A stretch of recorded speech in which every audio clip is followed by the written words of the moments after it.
At the Idkar Mosque, one of Xinjiang's holiest sites, it is a symbol of earthly authority that flies from the roof.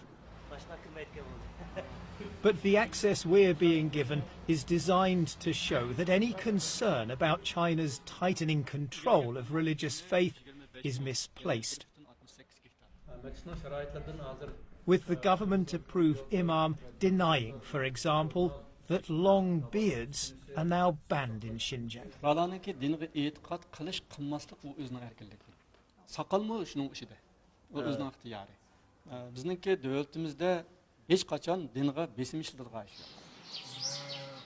When we break away from our official tour, however, along with the locked and deserted homes, we find clear evidence of the suppression of Islamic customs and beliefs.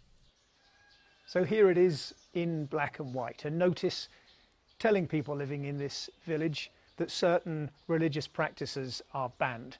At this point here at number 10 says that the wearing of long beards for young men is not to be allowed.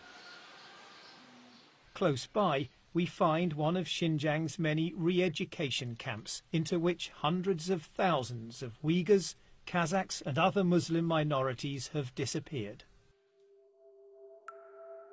And there's this. Right across the region, mosques are being destroyed. Over the past 2 years in cities, towns and villages, dozens of religious sites once clearly visible on satellite images have been turned into patches of bare earth. China's case is laid out in gruesome detail in this exhibition, designed to prove that its policies in Xinjiang are a rational response to years of separatist violence. But access becomes far harder when we try to independently film the effects of those policies in the city of Keria. 为什么我们不会去清真寺吗？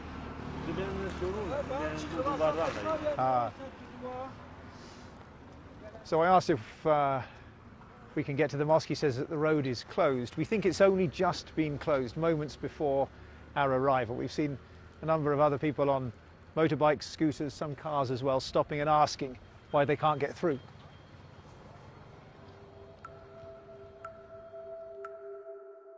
We're hoping to find out what's happened to this, the gatehouse of the city's Aitika Mosque. Its distinctive shadow shows it was still standing in late 2017, but now it's gone, overwhelmed by the surrounding commercial development. We managed to get close enough to film some of the building work.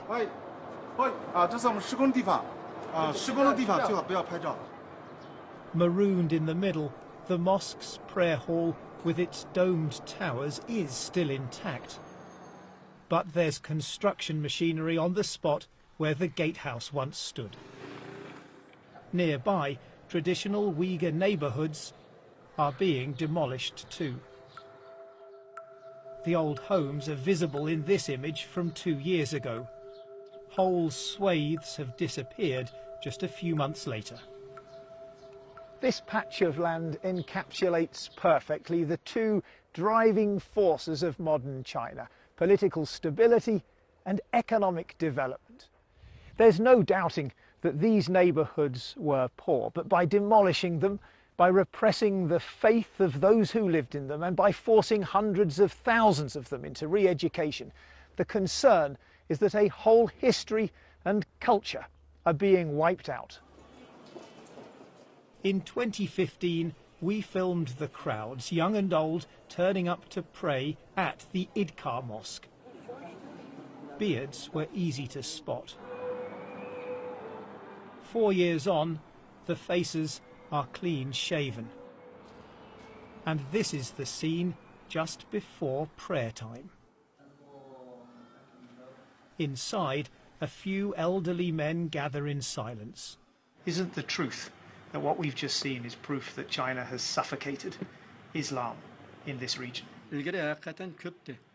Nima uchun ko'pdi desa, u vaqtida hamda menda ish o'rinlarini ta'minlaydigan ish yo'q. Lekin xalqlarning turmushi namorat, o'ttir yoshliklar emgak bilan va tijorat bilan, hunar kasb bilan shug'ullanyapti. Shunda bo'lgandan keyin kunduzi ular tijorat qiladi yoki hunar kasb yoki xizmat qilganlik uchun bu yerga namoz o'qiydigan vaqti yo'q.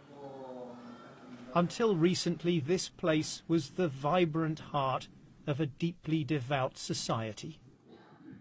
Now, there's almost no one left.